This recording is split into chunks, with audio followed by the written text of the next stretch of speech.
YouTube friends. I am going to share a garden tour with you guys, but it's really windy out today, so I wasn't able to record and talk while I'm going through the garden. So what I decided to do instead was just take a bunch of footage, and I'm going to do a voiceover over the footage, kind of explaining what I have going on over there. But just wanted to give you a heads up, and I hope you enjoy the tour. So if you are new here, we are in Michigan, Zone 5, and this is the 4th year that we will be planting in this garden space.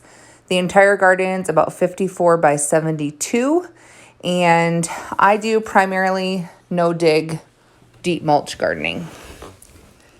I'm so excited that these roses right at the entry have finally started to explode. They just look amazing, exactly how I envisioned they would be. And then to the left, when you get in here, the first row along the fence is some zinnias and onions that have had a little bit level of failure this year due to the drought, but we'll still have some of them. And then interior beds on this side, I have potatoes and garlic.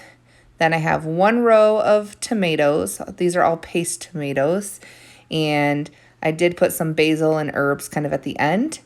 And then I have one row of popcorn. This is the first time I've done popcorn in fabric, so we will see how it goes. The first raised bed here is mainly Brussels sprouts, but I do have a few herbs like nasturtiums and chives and a zucchini plant in there as well. And then back to the fence line, I have another variety of another variety of corn. This is our sweet corn with some zinnias as well that I'm hoping will fill in that fence line. The other raised bed on this side, I have just some herbs kind of in the corners, but I did put some sunflower seeds in here for a shorter variety. They're not quite coming up yet though. The other interior beds are cauliflower, closest to me with its fresh mulch. You've probably noticed we finally have irrigation set up, which is exciting. It's been a huge help. I'm very thankful. Another row of tomatoes. Then we have one row of bush beans. There's 2 different varieties in this row, a yellow and a green variety. And then of the far side, of course, is my strawberry patch with some rhubarb that I shared with you guys in last week's video.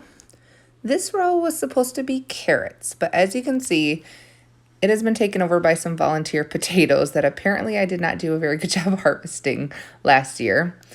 Oh well.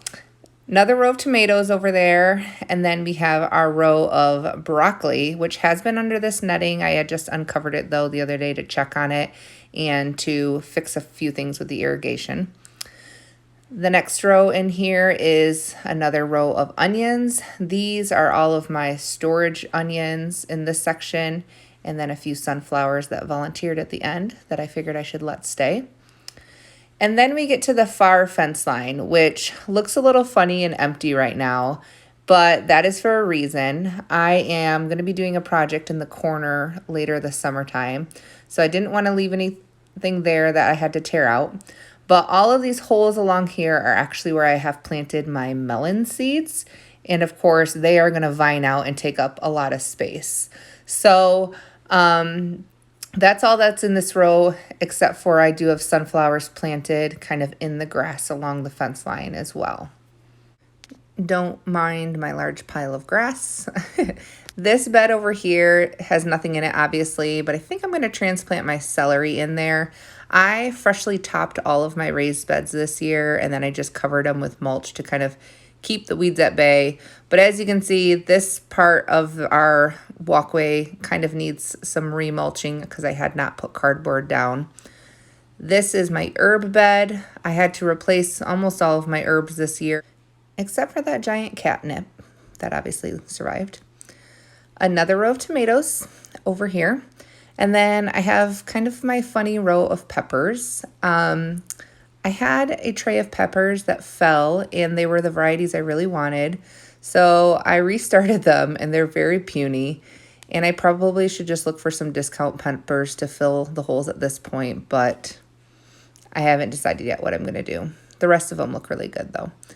This is a row that I have been harvesting all of my radishes and lettuces out, so it's getting ready to be flipped. And the peas look amazing. They've been coming in really well.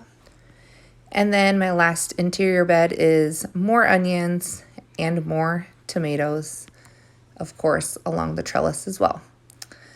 Back in this corner of the garden is where my asparagus is, which is pretty much done for the year. Overall, I'm really, really happy. My goal with this garden year was to keep the garden maintained to the best of my ability. I also wanted to add more perennials, which is what this whole stretch of fence is becoming. I have peonies, I have comfrey. I did put a few cucumber seeds over here just to fill a gap that I didn't want to put some perennials, but there's lots of different flowers that I'm kind of filling in here that look sparse now, but I know over time they'll really fill in this space. Then the only other section I didn't show you is this kind of centered area, which is just kind of a catch-all for wood that I use to hold on my tarps, and then things that need to be transplanted but just haven't been yet. So I hope you enjoyed the tour.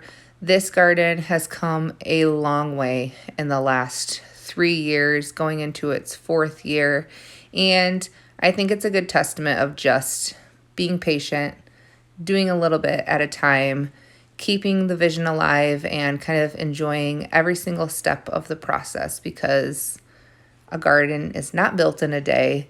It's not built in one season, but that's okay. It's more fun that way. Happy gardening.